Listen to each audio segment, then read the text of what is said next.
అగ్రవర్ణ పేదలకు రిజర్వేషన్లు కల్పించే బిల్లు లోక్సభలో సజావుగా గట్టెక్కినా రాజ్యసభలో మాత్రం అధికార పార్టీకి ప్రతిఘటన తప్పకపోవచ్చని భావిస్తున్నారు. లోక్సభ ఎన్నికల ముంగిట ఈ బిల్లును హడావిడిగా తేవాల్సిన అవసరమేముందని ప్రభుత్వాన్ని ప్రశ్నించేందుకు విపక్షాలు సిద్ధమవుతున్నాయి. కాంగ్రెస్ ఈ బిల్లుకు మద్దతిస్తున్నా ఇతర ప్రతిపక్షాలు మాత్రం అడ్డంకులు సృష్టించే అవకాశాలున్నాయి. రాజ్యసభ సెషన్ను ఒకరోజు పొడిగించడంపై అసంతృప్తి వ్యక్తం చేసిన విపక్షాలు నేడు సభలో నిరసనకు దిగే సూచనలు కనిపిస్తున్నాయి. ఈ బిల్లుకు విపక్షాలు అడ్డంకులు సృష్టిస్తే లోక్సభ ఎన్నికల్లో ప్రజాగ్రహానికి గురవుతారని బీజేపీ నాయకుడు ఒకరు వ్యాఖ్యానించారు.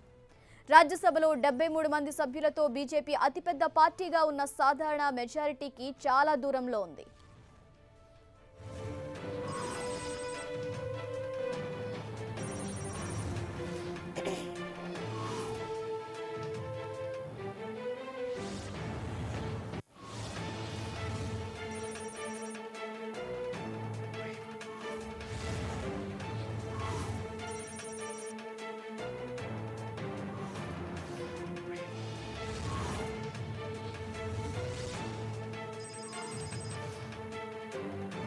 అగ్రవర్ణ పేదలకు రిజర్వేషన్లు కల్పించే బిల్లు లోక్సభలో సజావుగా గట్టెక్కినా రాజ్యసభలో మాత్రం అధికార పార్టీ ప్రతిఘటనకు తప్పకపోవచ్చని భావిస్తున్నారు. లోక్సభ ఎన్నికల ముంగిట ఈ బిల్లును హడావిడిగా తేవాల్సిన అవసరమేముందని ప్రభుత్వాన్ని ప్రశ్నించేందుకు విపక్షాలు సిద్ధమవుతున్నాయి. కాంగ్రెస్ ఈ బిల్లుకు మద్దతిస్తున్నా ఇతర ప్రతిపక్షాలు మాత్రం అడ్డంకులు సృష్టించే అవకాశాలున్నాయి. రాజ్యసభ సెషన్ను ఒకరోజు పొడిగించడంపై అసంతృప్తి వ్యక్తం చేసిన విపక్షాలు నేడు సభలో నిరసనకు దిగే సూచనలు కనిపిస్తున్నాయి. ఈ బిల్లుకు విపక్షాలు అడ్డంకులు సృష్టిస్తే లోక్సభ ఎన్నికల్లో ప్రజా ఆగ్రహానికి గురవుతారని బీజేపీ నాయకుడు ఒకరు వ్యాఖ్యానించారు. రాజ్యసభలో 73 మంది సభ్యులతో బీజేపీ అతిపెద్ద పార్టీగా ఉన్న సాధారణ మెజార్టీకి చాలా దూరంలో ఉంది. మరింత సమాచారం తెలుసుకుందాం. మా ప్రతినిధి చైతన్య ప్రస్తుతం సిద్ధంగా ఉన్నారు. చైతన్య, చెప్పండి, ఇవాళ రాజ్యసభలో ఈసీబీ రిజర్వేషన్ బిల్లుకు ఆమోదం లభించే ఛాన్సెస్ ఎంతవరకు కనిపిస్తున్నాయి? ఝాన్సీ, ఈ రోజు రాజ్యసభలో ఈబీసీ బిల్లు గురించి చర్చ జరగబోతుంది. దాదాపుగా కూడా అన్ని పార్టీలు కూడా ఈ చర్చలో పాల్గొనడానికి సుముఖత వ్యక్తం చేశాయి.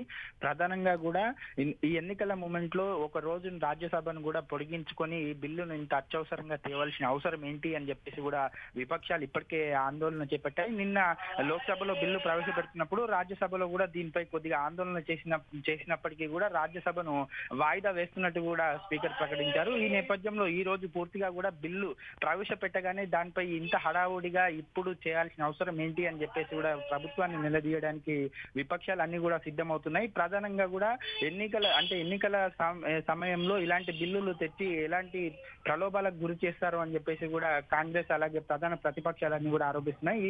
ఈ బిల్లులో చాలా సవరణలు అవసరము. ఆ సవరణలన్నీ చేసిన తర్వాత ఈ బిల్లును కూడా ప్రవేశపెట్టాలి, సుదీర్ఘమైన చర్చ జరగాలి అని చెప్పేసి కూడా విపక్షాలు చెప్తున్నాయి. ప్రభుత్వం పూర్తిగా కూడా ఈ బిల్లును వ్యతిరేకిస్తే మీరు సామాన్యులకు అన్యాయం చేసినట్టే, ఆర్థికంగా వెనుకబడిన వారికి అన్యాయం చేసినట్టే అని బీజేపీ చెప్తున్నప్పటికీ కూడా దాదాపుగా ఇందులో చాలా లోటుపాట్లు ఉన్నాయి. ఆ లోటుపాట్లు అన్నింటినీ కూడా పూర్తి చేసిన తర్వాత ఈ బిల్లును పాస్ చేయాలని చెప్పేసి కూడా చెప్తున్నారు. ఈ రోజు ఈ బిల్లుతో పాటుగా కూడా రాజ్యసభలో దాదాపుగా కూడా 9 బిల్లులు వచ్చే అవకాశం ఉంది. ఈ 9 బిల్లుల పైన కూడా చర్చించాల్సి ఉంది. కాబట్టి దీనికి 3 నుంచి 4 గంటల సమయం మాత్రమే కేటాయించే అవకాశం ఉన్నట్టుగా కూడా రాజ్యసభ వర్గాలు చెప్తున్న పరిస్థితి కనబడుతుంది. ఈ బిల్లులో పూర్తిగా అంటే ప్రధాని మోడీ కూడా ఇంతవరకు నిన్న లోక్సభలో పూర్తిగా ఉన్నప్పటికీ కూడా ఆయన మాట్లాడలేదు. ఈ రోజు మాట్లాడతారు రాజ్యసభలో అని చెప్పేసి కూడా వారు చెప్తున్న పరిస్థితి కనబడుతుంది. దాదాపుగా కూడా బిల్లు పాస్ అయ్యే అవకాశాలు ఎక్కువగా ఉన్నట్టుగా తెలుసుకోవచ్చు. ఎందుకంటే నిన్న పూర్తిగా కూడా 323 ఓట్లతో కూడా ఈ బిల్లు లోక్సభలో పాస్ అయింది. దాదాపుగా అన్ని రాజకీయ పక్షాలు కేవలం అన్నాడీఎంకే మజ్లిస్ మినహా మిగిలిన అన్ని పక్షాలు కూడా దీనికి మద్దతు పలికాయి. ఈ రోజు కూడా పూర్తిగా మద్దతు పలికినప్పటికీ కూడా ఒక అర్థవంతమైన చర్చ మాత్రం కొనసాగుతుందని చెప్పేసి కూడా అనుకోవచ్చు. Jhansi, right, thank you Chaitanya.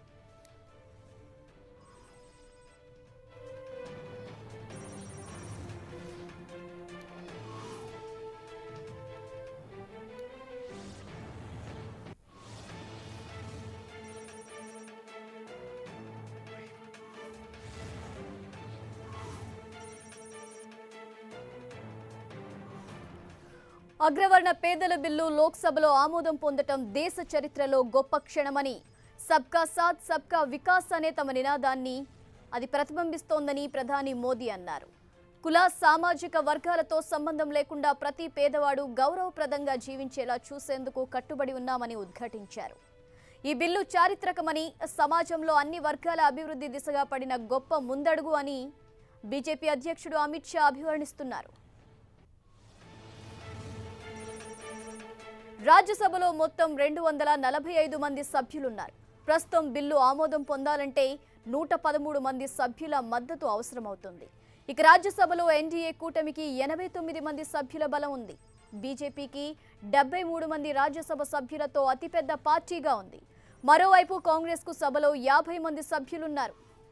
UPA కూటమికి మొత్తంగా 57 మంది సభ్యులున్నారు. బిల్లుకు కాంగ్రెస్ మద్దతు పలుకుతుండటంతో సభ సజావుగా సాగితే సునాయాసంగా బిల్లు ఆమోదం పొందుతుంది. కానీ ఇతర పార్టీలు కొన్ని బలంగా వ్యతిరేకిస్తుండటంతో సభలో ఏం జరుగుతుంది అనేది ఇప్పుడు ఉత్కంఠగా మారింది.